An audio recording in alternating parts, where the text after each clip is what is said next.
never thought getting lost could feel so deliberate, like the forest itself was redirecting my steps. But that's exactly what happened on what should have been a routine hike through the Adirondacks last October. The morning started perfectly, crisp autumn air, just cool enough to keep me comfortable while hiking. The weather report promised clear skies until evening, and I'd done this trail dozens of times before. The fall colors were at their peak, which is what drew me out in the first place. As a photographer, I couldn't resist capturing the reds and golds before they fell. 3 miles in, I noticed something odd about the trail markers. They seemed fewer and farther between. I initially shrugged it off. I knew this path like the back of my hand. But then I started second-guessing myself. The foliage was so thick this year, creating a canopy that transformed familiar landmarks into strange shapes. Shadows played differently through the dense leaves, and the usual rock formations I used as waypoints looked somehow wrong. I checked my phone's GPS, but the signal kept cutting in and out. The last clear location showed I was still on the main trail, but that was 40 minutes ago. I pulled out my paper map. I'm not usually one of those over-prepared hikers, but my dad had drilled basic safety into me since I was a kid. The map showed I should be approaching Palmer Creek, but I hadn't heard running water for at least an hour. The first real spike of anxiety hit when I realized the sun was much lower than it should be. It was only 2:30 p.m. according to my watch, but the light had taken on that golden hour quality that usually doesn't show up until late afternoon. The shadows stretched longer, darker, making the blazes on the trees harder to spot through the riot of autumn colors. I decided to backtrack. Basic wilderness survival, right? Retrace your steps to the last known position. But after 20 minutes of walking, nothing looked familiar. The trail should have been clearly marked. The Adirondack Park Service is meticulous about that. Instead, I found myself squinting at trees, trying to distinguish official blazes from patches of sunlight or random bark patterns. The temperature dropped noticeably. I pulled my light jacket tighter, cursing myself for not packing an extra layer. The weather report hadn't mentioned anything about an early sunset or sudden cold front, but the forest floor was already darkening, leaves rustling overhead in a wind that seemed to come from everywhere and nowhere at once. I took out my phone again, still no signal. The battery had dropped to 47% despite starting the day fully charged. I switched it to power-saving mode, knowing I might need it later. That's when I heard it, the first crunch of leaves that didn't match my own footsteps. I froze. The sound stopped too. City folks might panic at every forest noise, but I'm experienced enough to know the usual sounds of wildlife. This was different. The cadence was too regular, too deliberate, like footsteps but not quite right. I called out, "Hello?" My voice sounded thin in the dense air. No response, just another crunch of leaves, closer this time. My heart rate picked up as I scanned the trees. The foliage was so thick that visibility was down to maybe 30 feet in any direction. Another step, another crunch. I turned slowly, trying to locate the source, but the sound seemed to shift. First behind me, then to my left, then somewhere ahead. The light was fading faster now, the autumn colors darkening to deep crimson and burnt umber. I spotted what looked like a trail marker ahead and moved toward it quickly, trying to keep my steps quiet while straining to hear any movement behind me. But when I reached the tree, I realized something was wrong. The blaze was there, but it looked aged somehow, faded and distorted, like it had been painted decades ago and left to weather. The footsteps continued, maintaining that same wrong rhythm. Not quite human, not quite animal.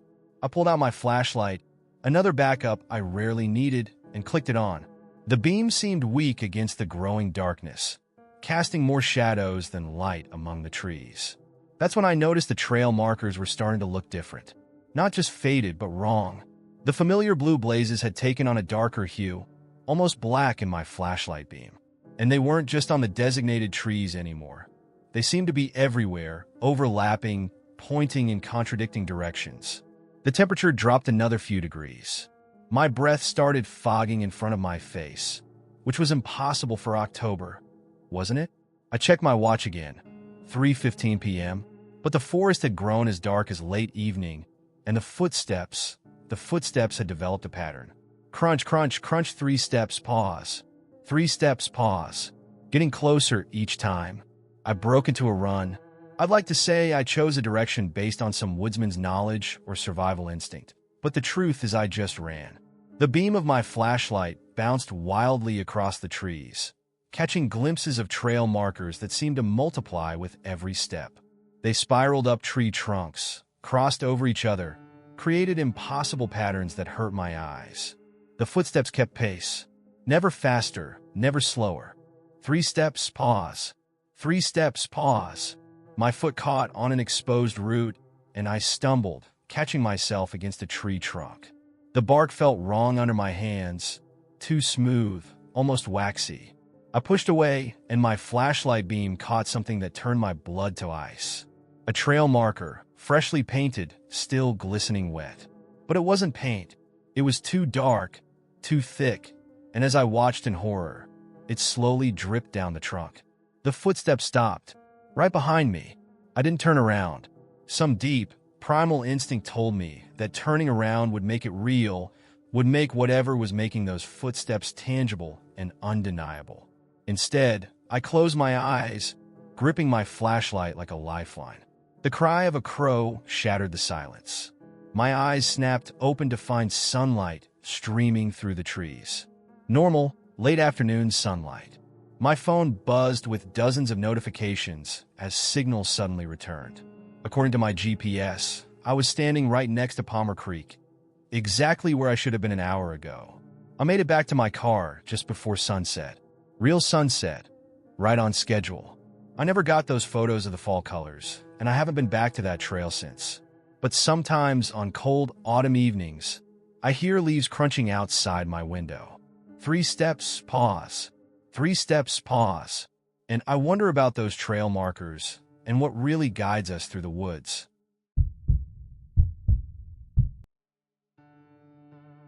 You know that feeling when something is too good to be true? That little voice in your head warning you to walk away? I should have listened to it the moment I saw the listing price of 47 Maple Street. Victorian houses in New England don't sell for that little. Not ones with original hardwood floors, stained glass windows, and 3 acres of land. Not in this market. Sarah, my wife, squeezed my hand as we pulled up to the house. The realtor's red Audi was already parked in the circular driveway, looking oddly modern against the backdrop of the 19th century architecture. Fall had come early this year, and maple leaves carpeted the browning lawn in shades of amber and crimson. "It's perfect," Sarah whispered, her eyes fixed on the wraparound porch with its intricate gingerbread trim. I had to admit, it was exactly what we'd been looking for, a piece of history we could call our own, far enough from Boston to be affordable, but close enough for our commute.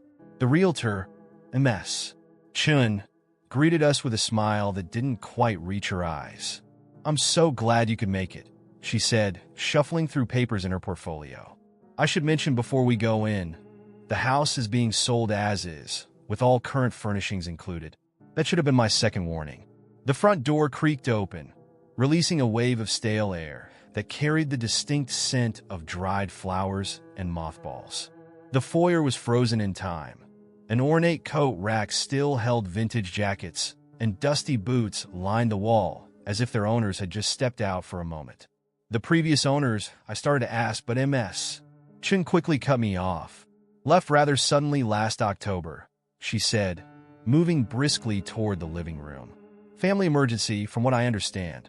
Never returned for their belongings." The living room stopped me in my tracks. Every surface was decorated for fall. Dried corn husks and autumn leaves arranged in elaborate displays. Wreaths of preserved flowers hanging on the walls.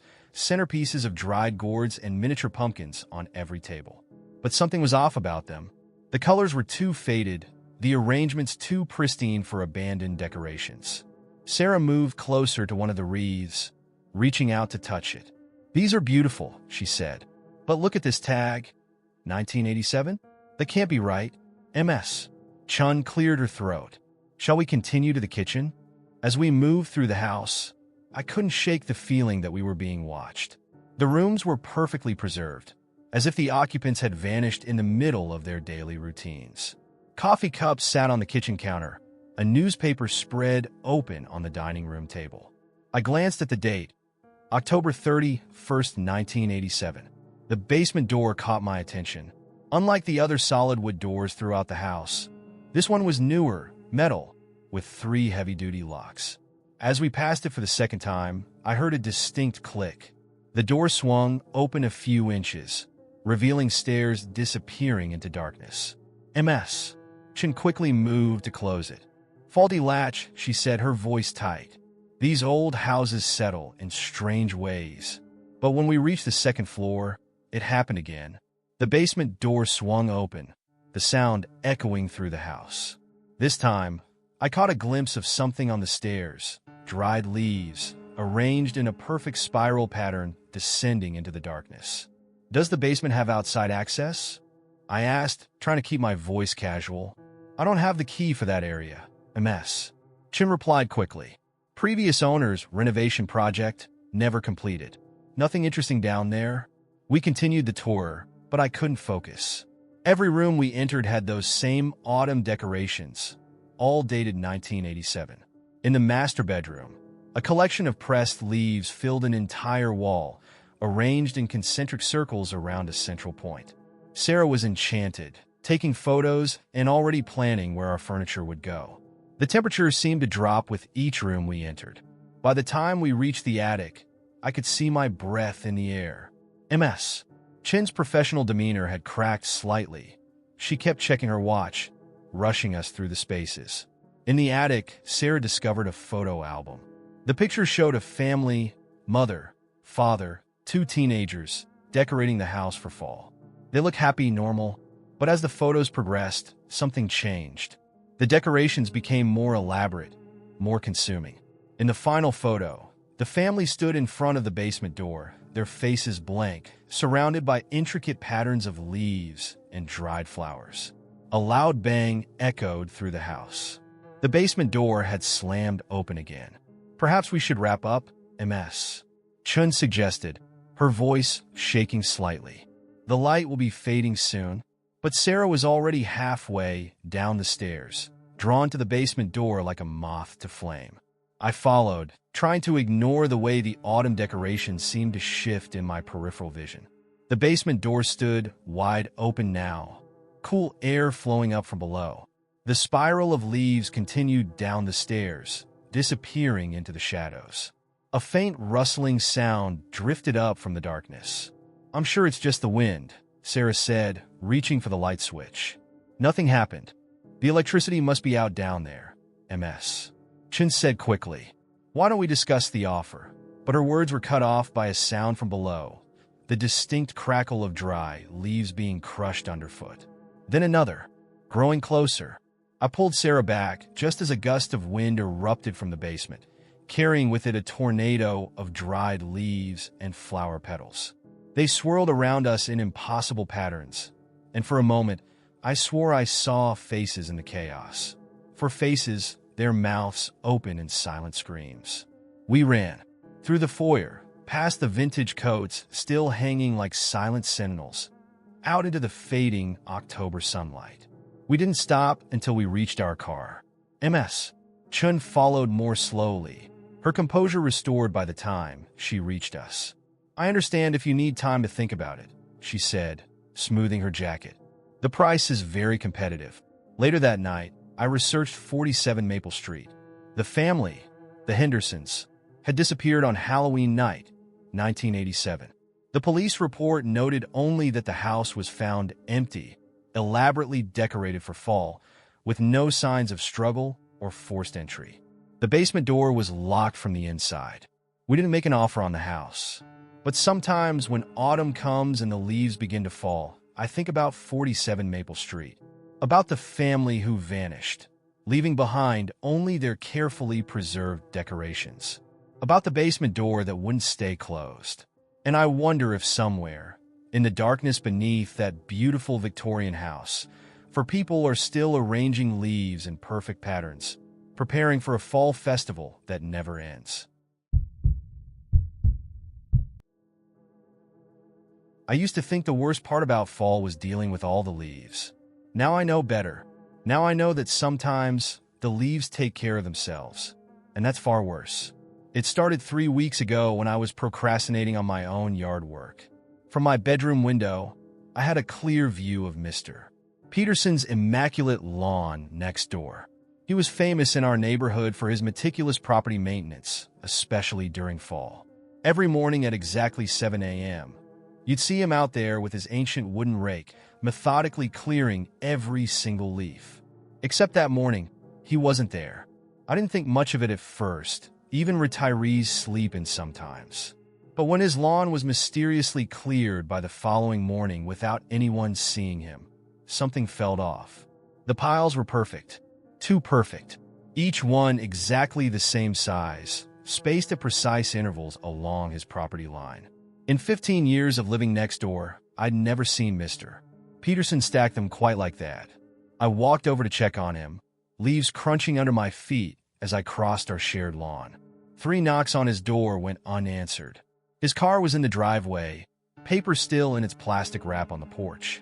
Through the front window, I could see his reading glasses and crossword puzzle on the side table, pen placed precisely parallel to the page. That's when I noticed the rake leaning against his porch railing. The wood was dark with age, the handle worn smooth from decades of use. But something about it looked wrong. The tines were arranged in an unusual pattern, and the angle of the head seemed off somehow, like it was bent for a specific purpose I couldn't quite understand. I called the police for a welfare check. They found the house empty. No signs of struggle, no evidence of foul play. Just a house that felt like its owner had walked away in the middle of his morning routine. The detective asked if Mr. Peterson had family they could contact. I realized I didn't know. The next morning, I woke to the sound of scratching, a steady, rhythmic noise coming from outside my window. When I looked out, the sound stopped. Mr. Peterson's lawn was freshly cleared again, leaves arranged in those same perfect piles. But now they were closer to my property line. I checked my security cameras over coffee.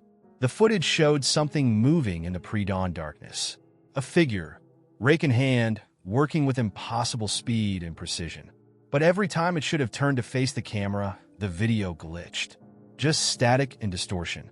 That evening, I took my dog Max for his usual walk. He stopped dead at the edge of Mr. Peterson's property, hackles raised.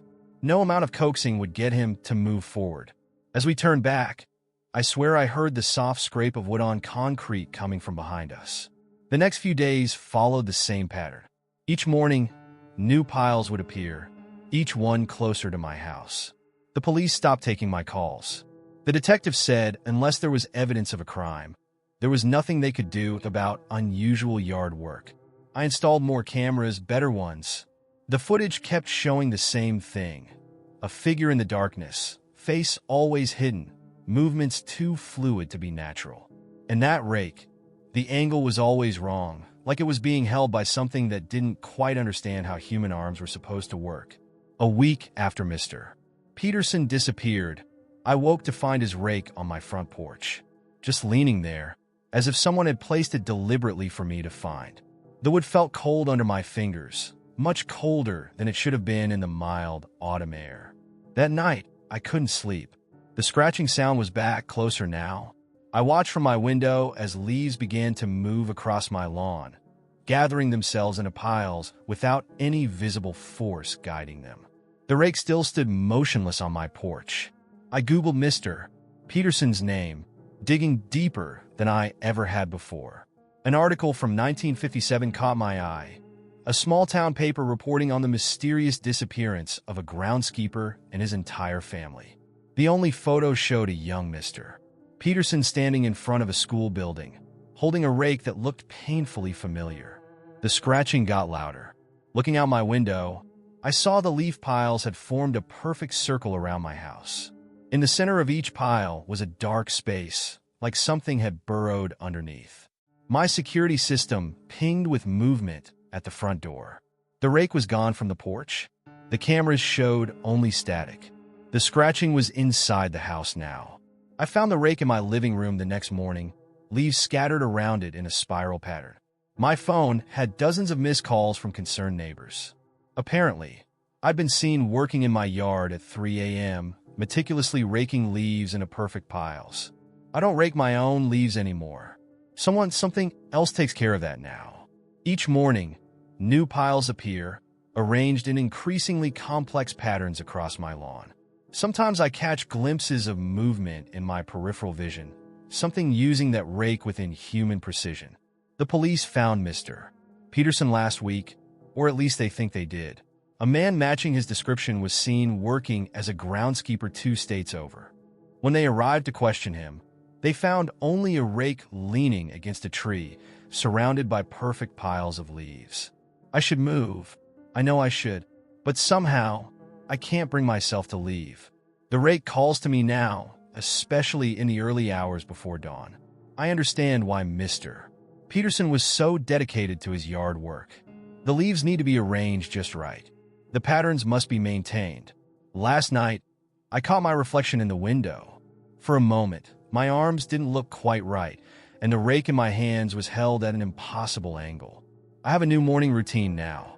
The leaves wait for no one, and they need to be arranged just so. If you drive by my house at exactly 3 a.m., you might see me working. Just don't look too closely at how I hold the rake. And if you hear scratching outside your window some autumn night, don't look out. The leaves will take care of themselves. They always do. They say never take shortcuts through farm country during harvest season. I always thought it was because of the heavy machinery on the roads, or maybe the migrant workers walking between fields. Now I know better. Now I know some things only come out when the corn is high and the sun is setting, and they don't take kindly to strangers cutting through their territory. I was already running late for my sister's rehearsal dinner when my GPS suggested a rural route that would save me 30 minutes. The main highway was backed up due to construction, and I figured I knew these back roads well enough. I'd grown up in farm country, after all. The late October sun was just starting to dip toward the horizon as I turned on a county road 27. The first few miles were exactly what you'd expect. Endless cornfields ready for harvest, their dry stalks rattling in the autumn breeze. An occasional farmhouse set back from the road, lights already on against the approaching dusk. Everything perfectly normal until it wasn't. My GPS flickered once, twice, then went dark. No problem. I had plenty of battery and a general idea of where I was going. East until I hit the Miller farm, then north to the highway. Simple enough. The first time I passed the rusty Farmall tractor, I barely noticed it.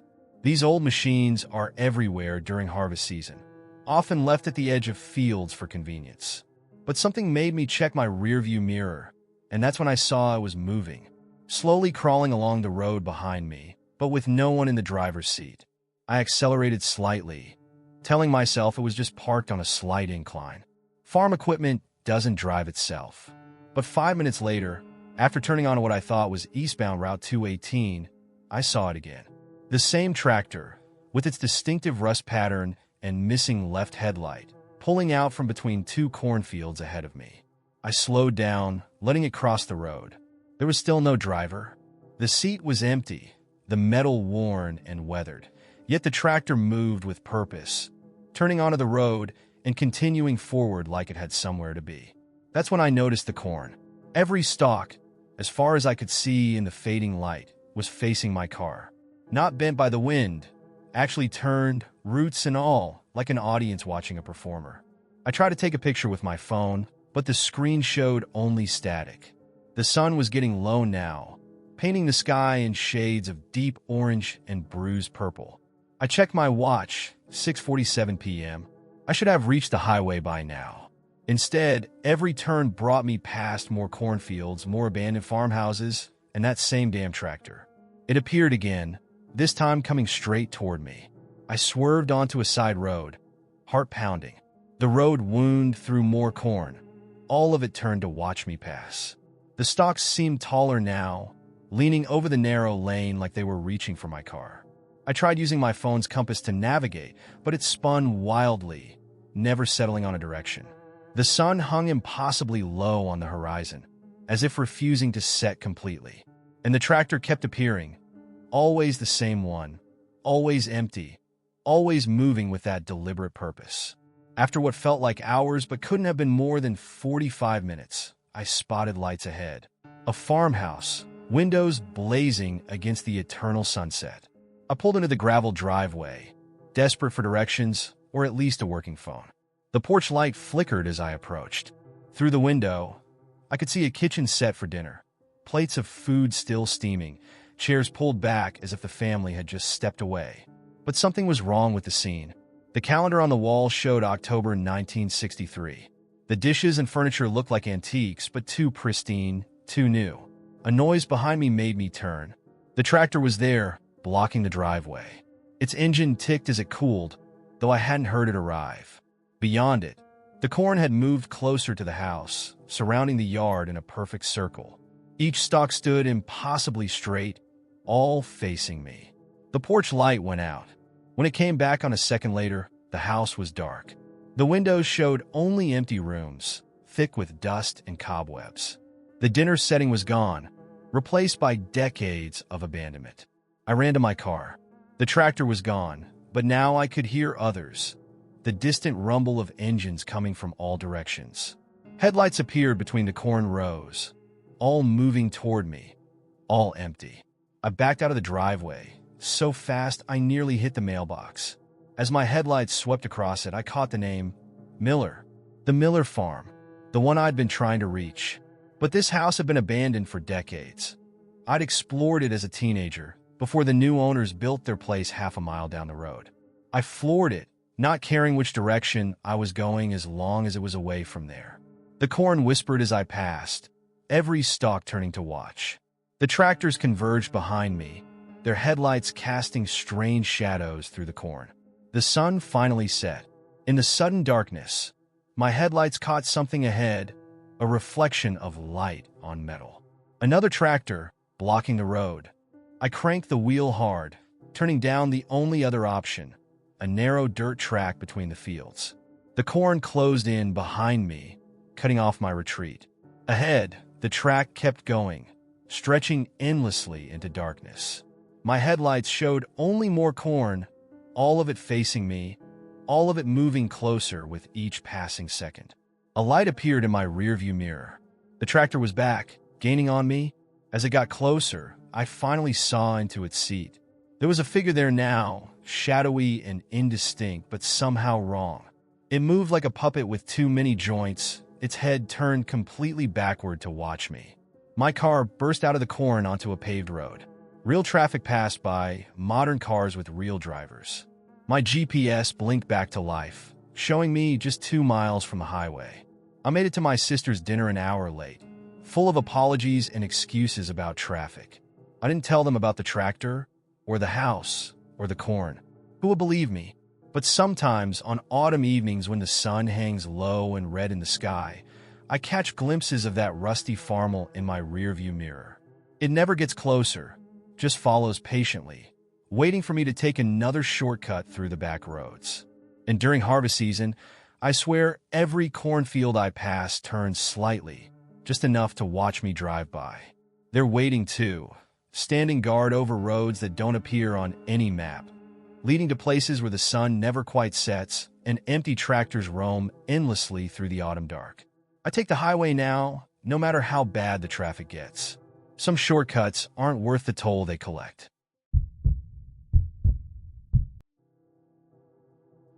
People think scarecrows are meant to frighten birds away from crops.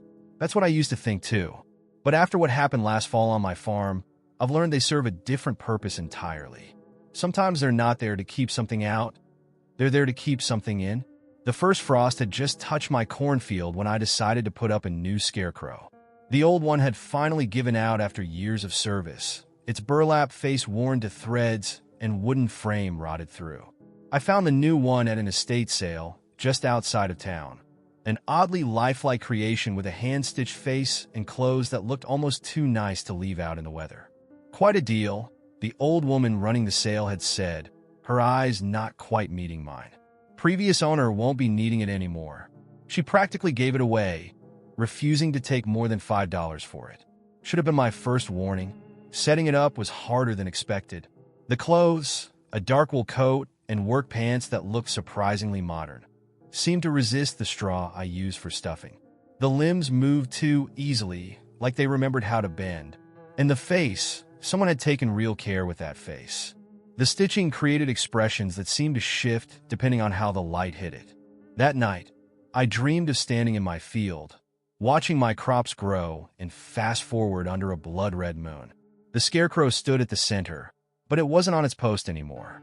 It was walking between the rows, touching each corn stalk with careful, almost loving movements. I woke to find mud on my kitchen floor, trailing from the back door to the coffee maker. Living alone on a farm, you get used to tracking in dirt, but these footprints were different. They started halfway across the kitchen, as if someone had materialized right there on my floor. The scarecrow looked normal enough when I checked it that morning, though something about its angle seemed wrong. I was sure I'd positioned it facing east toward the sunrise. Now it faced my house, its burlap face caught in what looked almost like a smile.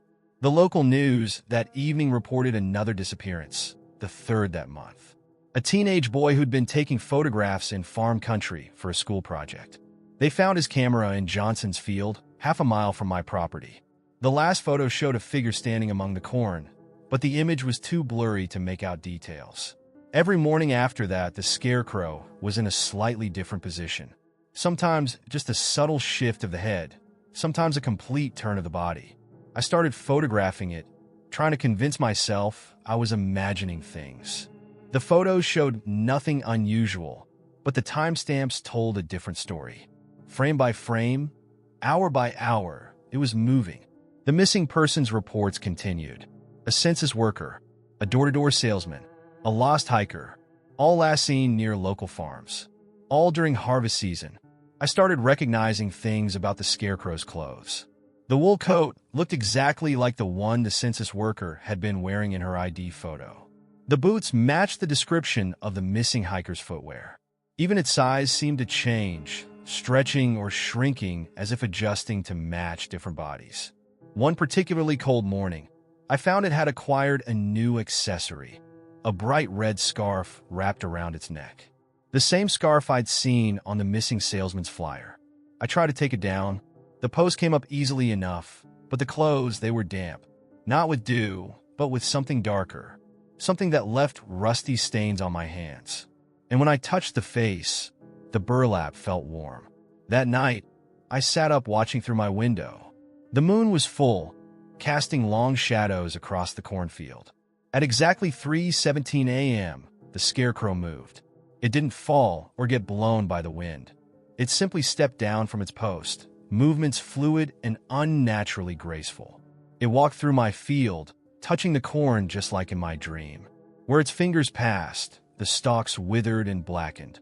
I watched, paralyzed, as it worked its way methodically through the rows. Sometimes it would stop and seem to listen, head cocked at an impossible angle. Near dawn, it returned to its post, climbing back into position with practiced ease. Only its head remained turned, facing my window, watching. The next day, I called the police. They found nothing unusual, just a normal scarecrow on a normal post. But Officer Jenkins kept staring at it, touching his neck where a piece of red scarf peeked out from his uniform. "Nice scarf," I said. He replied that his wife had bought it yesterday. I saw him on the news 3 days later. Another missing persons report. Another search that would find nothing. The scarecrow wears a police uniform now, some nights. Other nights, it's a census worker's jacket, or a teenager's Letterman sweater, or a hiker's boots. Its face changes too, subtle shifts in the stitching that form new expressions, new features, new identities. I tried burning it once. The flames caught easily enough, but the smoke formed shapes, faces, bodies, and the screaming. I never heard corn stalks make sounds like that before. The next morning, it was back on its post, unmarked, unburned, smiling. I thought about running, but where would I go? The scarecrow moves faster at night than any human could. I've seen it cross entire fields in the time it takes to blink. And somehow I know it would follow me. It needs a field to watch over, a farmer to guard. So I stay.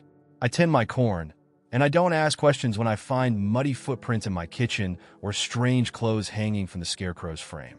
I don't report the missing persons anymore. There's no point.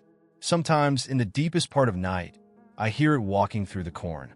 Sometimes it speaks, using voices I almost recognize. And sometimes, when the moon is full and the harvest is near, I swear I can see other scarecrows in distant fields, stepping down from their posts to walk among the rows. They're not there to scare birds. They never were. They're there to keep watch, to guard something ancient that lives in the spaces between corn stalks and shadow. Something that needs to feed. The estate saleswoman knew. That's why she practically gave it away. She was passing on a burden, a responsibility. Now it's mine. So if you're driving through farm country this harvest season and you see a scarecrow that looks a little too real, a little too familiar, don't stop. Don't look too closely at its clothes or its face. And whatever you do, don't pull over to take pictures, because scarecrows don't just watch the fields. They watch you too, and they're always looking for new clothes to wear.